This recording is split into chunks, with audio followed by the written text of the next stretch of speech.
My name is Kuku Kumalo, and I'll be your host today.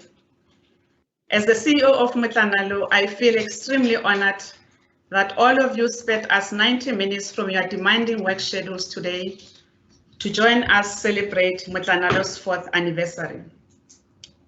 Your presence here makes this milestone especially meaningful to me, to our directors, and the entire Mtlanalo team.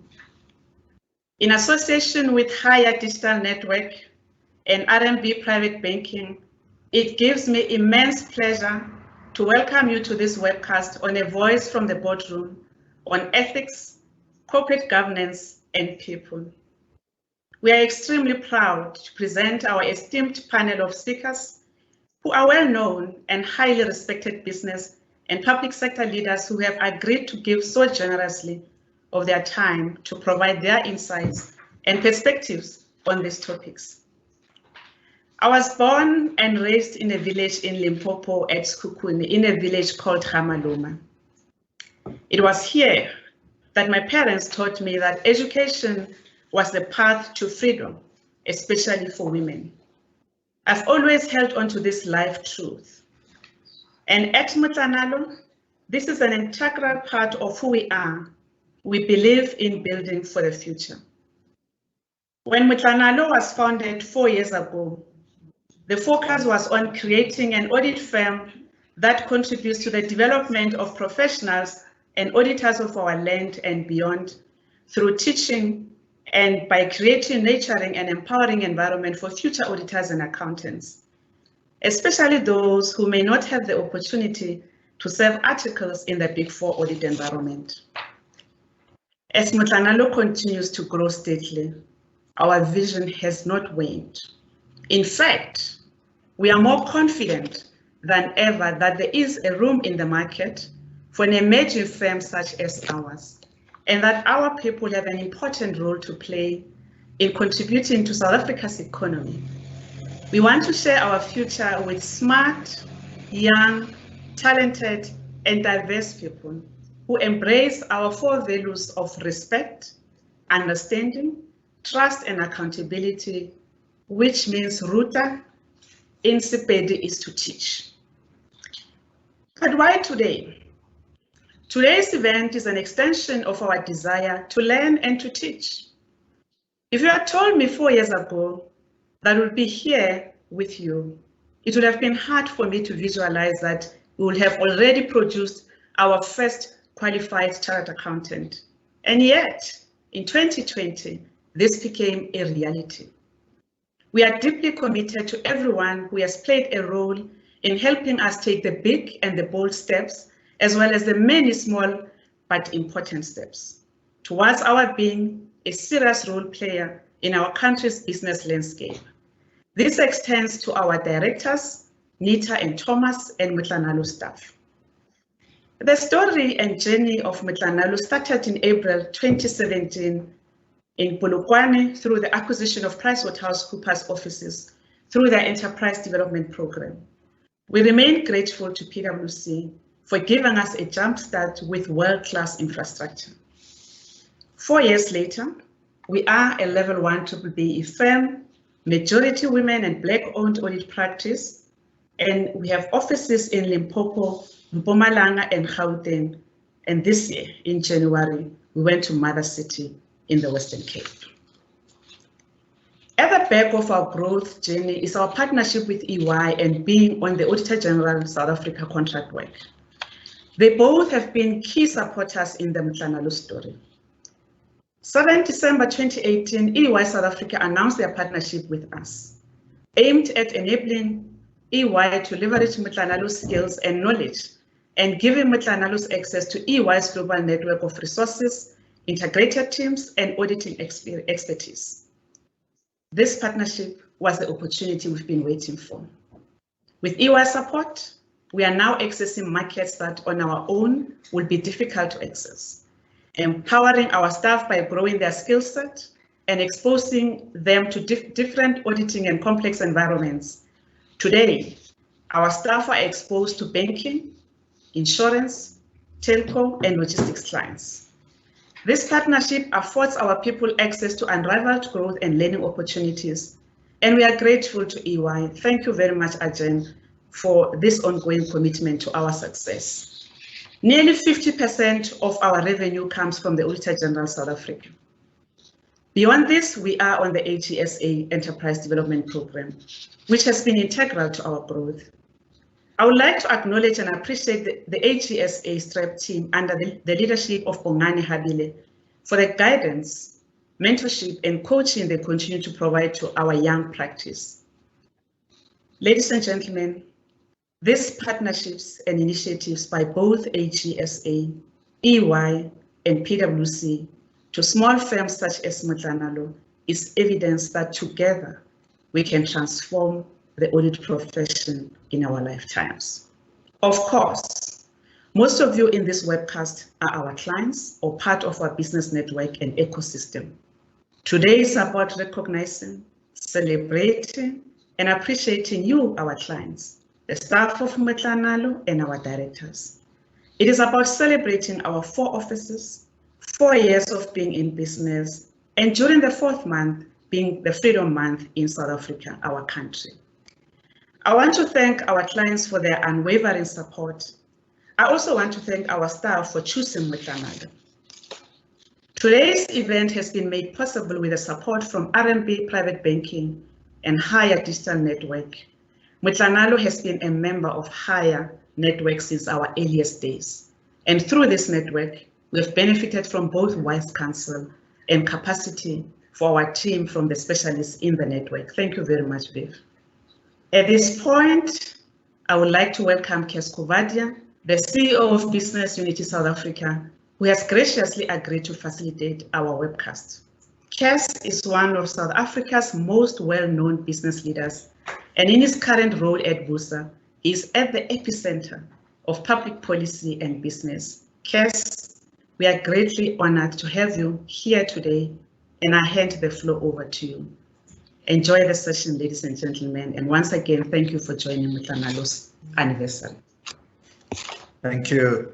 Thank you very much, Coco, and it gives me great pleasure to join this event and to facilitate the session. And I hope that we have a useful session and an active session, and we encourage participants as well as the audience to be active and to ask questions, and we will try to accommodate as many questions as we can.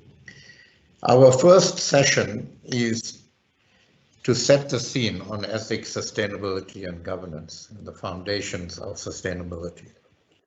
And we will have a 10-minute address from Mr. Jen Sita, CEO of EY Africa, who will set the scene for us, and then we will continue with the rest of the program. So without further ado, Jen, why don't you come in? Thank you very much.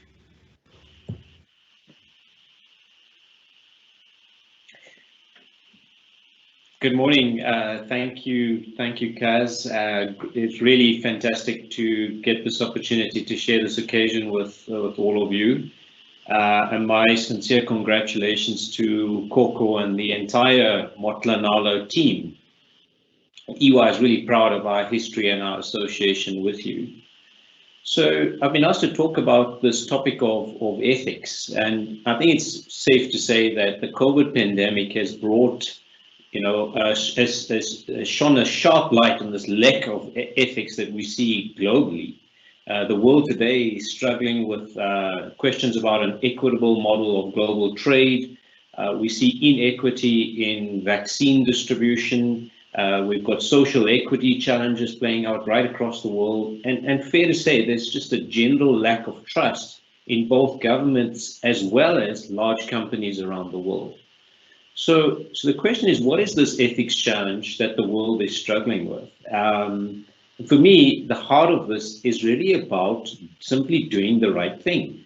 All actions boil down to 2 types. They're either selfish, which is motivated by greed and self-interest, or actions that are unselfish, serving a greater good, or what we call the public interest. Now, our audit profession has not been spared from this. to address the challenges of audit and accounting, what we need to do is actually start by understanding who the various role players and actors are. And in our context, there really are three actors in the market. They're the audit firms themselves, the corporate sector, as well as the public at large. When we look at the firms, what they really should be doing is focused on what we would call sustainable assurance services and demonstrating the social value that they provide. When you look at the market, it should be making sure that they're providing confidence in their businesses and the numbers that they're reporting, that the market sees fewer surprises, and frankly, the market's looking for less volatility than we see today. The public at large, of course, want to be sure that the balance of multiple stakeholders are being addressed and that there's accountability when we see failure. And this question of accountability is even characterized by songs about wanting to see people in orange overalls, as we all well know. Now, if we understand, the actors in the market, what I think has been missing is a real conversation around what are the various expectations, because I don't think we've done enough to ensure that these expectations are aligned. So if you look at the audit firms in this context and their role with the market, corporate sector, what the market is looking for is really more useful insights on performance of companies, on their strengths, on the risks in those businesses. Today, corporate reporting has become so complex that, truth be told, I'm not sure that many even understand what those financials are saying. Then you look at the relationship between those companies or the marketplace and the public at large. And the public at large, or the investing community, the industry, they're looking for fewer corporate failures. And this has been missing for some time now. And then naturally, when you look at the public at large, they're also got expectations of the profession, our profession. And that's a clear understanding of the roles that are played by the various market participants. And I think more needs to be obviously done in this space. Now, over the last 5 years, there have been big questions asked about our profession, questions around audit quality, independence, our role in state capture, the role of auditors in discovering fraud, and of course, questions about market concentration of the large firms, transformation. And it's fair to say that we've observed how the reputation of the profession has been decimated over the last 5 years. And I think the genesis of our relationship with Malalaike comes from actually making some of these observations. We observed right through the state capture era that the largest black firms in our professions frankly disappeared from the market. And those that remained were wholly, in fact, dependent on work from the government, from the state. And we have had no credible player serving the private sector. So through I think our common purpose of wanting to build a better working world, Coco and I think, quickly reached agreement for EY to support Malalaike with methodology and technology, technical training or practice management skills. And I think most importantly, actually, was about access to the market. So today, we jointly serve some of the largest companies in Africa, and these include ABSA, Nedbank, Momentum, Barloworld, recently Aspen, and so much more, and I have no doubt more to come. So we're also, no doubt, are building a future competitor for ourselves, but we're actually proud of this. And I really want to encourage other corporate and professions to follow a similar path. Ours is a non-exclusive relationship with Malalaike. So what we really want to do is just play our part in building a high-quality asset for our country. So with that, Coco and the Malalaike team, once again, my congratulations to all of you. You've got through startup businesses in the first 4 or 5 years is the toughest period in the lifespan of a business. You've got through it and with the COVID pandemic. And so I think you're off to a great start, and I want to wish you all of the best in the future, and you can look forward to the EY relationship as we go forward. Thank you. Thank you, Ajahn. We're going to play a short video now before I introduce the next speaker.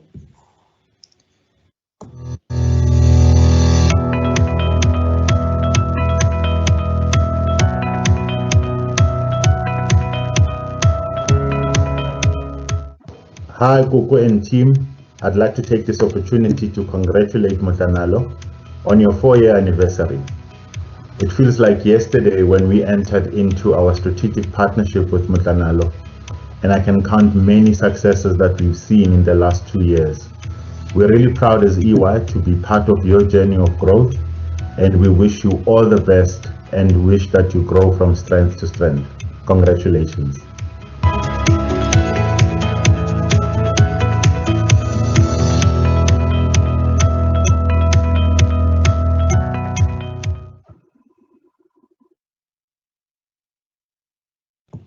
Thank you very much. It's now my pleasure to introduce the Auditor General of South Africa, Ms. Takani Malalaike. Takani is relatively new to her position, and we've already had some interaction with her at BUSA, and she will speak to us on corporate governance and accountability, and will also join a panel later where we will begin to unpack some of these issues. So Takani, it gives me great pleasure to welcome you. You've really begun to excel in your new position, and we look forward to continue working with you and look forward to your thoughts on this very important topic now. All yours. Thank you very much, Cass, for that kind introduction. I'm so pleased to be part of this panel today. Indeed, whilst I welcome the opportunity to share some insights, I'm particularly excited by the possibility of gaining some wisdom from the esteemed members of this panel. Like Ajen, I'd like to start off by conveying my heartfelt congratulations to Gugu and the Mothanalo team. On behalf of Team AGSA, Gugu and your team, this occasion of your 4th anniversary is one that is well worth celebrating. 4 years in business is an important milestone in the journey of building a sustainable business. And for you, this period included 2020, a year of the most unprecedented challenges arising from the COVID-19 pandemic. And that you and your team are still here demonstrates a particular brand of resilience, which I have no doubt will stand you in great stead in the coming months and years and decades to come. Yours has been an impressive and inspirational journey indeed as a firm. And from the AGSA, we're so pleased that we were with you when you were starting out. We're pleased that we could make our small contribution to your development through you participating in our enterprise and supply development program. We're honored to have been able to walk alongside you, to hold your hands as you traversed a difficult journey. And we want to share in your success this year and in the years ahead. At the AGSA, we aim to lead by example by doing the very same things that we expect of other corporate citizens. We hold ourselves to the high standards on corporate governance, and amongst these standards is the imperative to comply with the legislation relating to BBBE. And through our ESD program, we nurture small audit firms and support them to overcome the barriers to their entry into the mainstream activities within the audit profession. And we're delighted that our own project of ESD has started to bear the transformational fruits for which we set it up. For example, the program has grown from its humble beginnings, where we incubated just 2 firms back in 2015. And now we are able to boast that we've got 27 firms that participate in the program, benefit from the program, and they've been able to not only participate through the allocation of our outsourced work, now they take up 10% of our outsourced work. They've been able to grow their presence, regional presence, through many more offices across the country, and they've been able to create jobs in the process. Gugu, when you invited me to form part of today's important event, I gladly accepted, largely because I so believe that the conversation that you have carefully curated today is just so relevant at this time in our country. The topic invites us to examine, I believe, not just the theory about accountability and good corporate governance, but it invites us to dig a little bit deeper and ask ourselves the question of what role we as professionals in our different fields are playing to help build our country and to deliver on the aspirations of citizens. The question is, are we as professionals playing a proactive role in creating a better country, one that aims to improve the lives of citizens by deliberately driving development that is inclusive and that is sustainable? Accountant that I am, I tend to locate my own inquiry within the accountancy and auditing profession. However, I believe that the same questions arise for all professionals across different disciplines. As professionals, we're shaped by our societies. We, from an early age, are raised by our villages or communities, and it is these same communities that directly or indirectly invest in our enlightenment through education. Society's expectation from us is that once we've acquired the necessary skills within our chosen professions, that we show up to add value to the project of development and of improving lives. We add value through our skills, but also through the posture that we choose to adopt as we conduct our work. It is professionals that end up as the leaders charged with responsibility of running many institutions in the private sector and the public sector. Institutions which are designed to play a major role in shaping the direction of our country's economy and development. As we reflect on our world today, and I know Ajen touched on these things, that the global COVID-19 pandemic has increased the levels of income inequality, gender inequality, unequal access to healthcare services, and life-saving vaccines.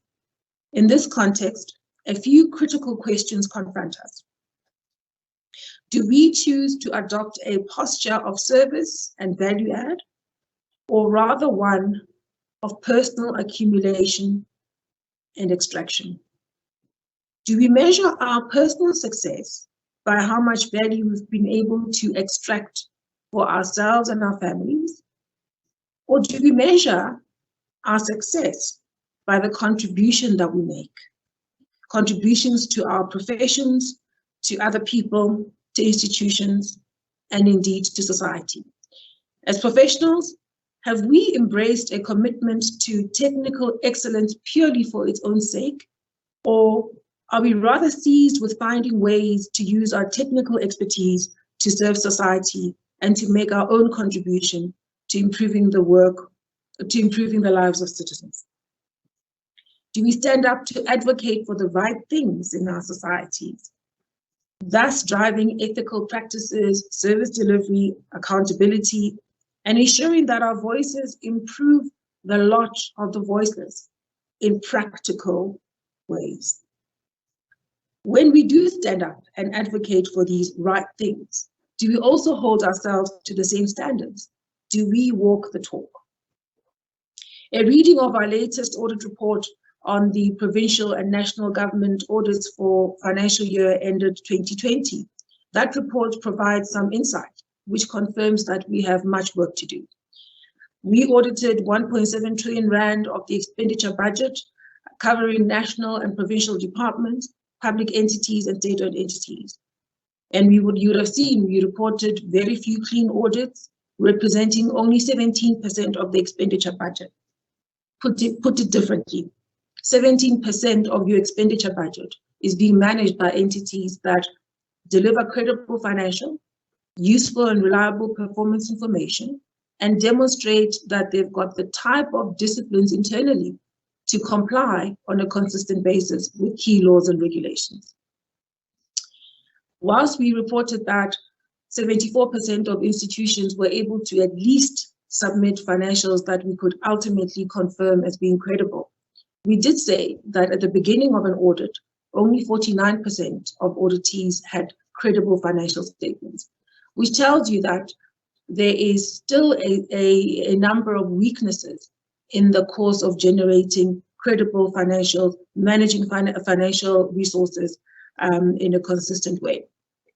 And all of this has contributed to the financial health risks that are troubling state-owned entities, public entities, and key service delivery departments, specifically in the education and health arena. We talk a lot about non-compliance, especially on procurement findings, and this led to irregular expenditure and fruitless and wasteful expenditure. Now, it's very easy for us to give into the temptation of locating these audit outcomes as something that paints a picture of how government is being managed, and that it is different and distant from ourselves if we are not public servants and if we are not charged with the responsibility of running government. It's very tempting to do that. I would humbly invite us to resist that temptation and really ponder what the role of professionals and leaders of institutions in the private sector has been in contributing to these outcomes. If we talk about supply chain management findings, there are a number of private sector people on the other side of the transaction. So if there are private sector institutions that benefit from non-competitive bidding processes, that benefit from ongoing contract extensions beyond what is allowable in law, where private sector entities benefit from procurement processes that flout regulations around local content, where we end up with private sector companies benefiting from contracts issued to them where the preferential procurement system has not been complied with, which system is meant to achieve the balance between cost effectiveness and transformation on the other hand. These entities, these private sector entities that, yes, are not responsible for running government, are the beneficiaries of these weaknesses in government. And one's got to ask, if we are the leaders of these entities in the private sector, if we are the professionals that advise, that work with, that benefit from the commercial gains of these private sector entities, are we walking the talk? Are we holding ourselves accountable to the highest standards of governance, corporate governance, and ethical practices? If we are the same professionals that continue to consult within government, having benefited from a procurement process that's faulty and don't deliver value, and there are many examples of this, are we operating in a way that's looking to add value and improve lives? Or are we operating in a manner that's really about personal wealth accumulation and therefore extraction? And I want to end my input there with this humble plea to say, when the Auditor General issues these reports and there is discourse in the public domain about accountability failures in government, let's not give in to the temptation of pointing a finger, of joining the chorus that laments and criticizes. Let's reflect about our own role in it, because if the role of professionals and leaders in business and in the professions is about delivering value into society, we need to figure out how we close the gap between that expectation and the reality that these reports continue to raise.